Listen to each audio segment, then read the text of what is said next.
Okay, so it looks like the toilet overflowed. We'll just assume that the shower did, so clean and disinfect the shower as well. With this entire room, we're pulling vinyl floor, we're pulling trim all the way around, we're pulling the toilet, the vanity, flood cuts. We'll remove this door, detach these two casings. Do your power wash, clean and disinfect. Okay, it came out into this little storage room just outside the bathroom here. You're gonna flood cut both walls.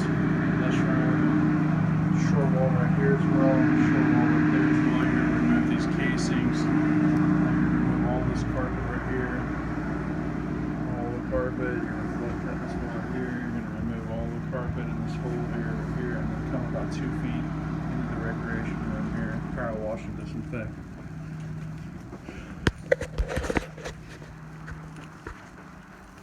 On the other side over here,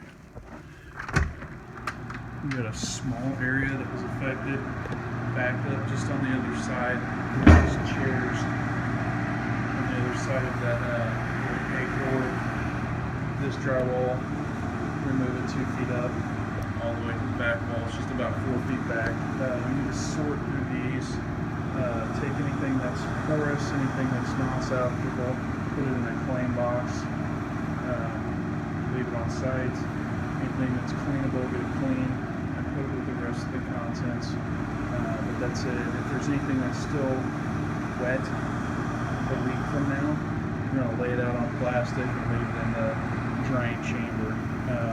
And then you're just going to do power wash and clean and disinfect these open areas.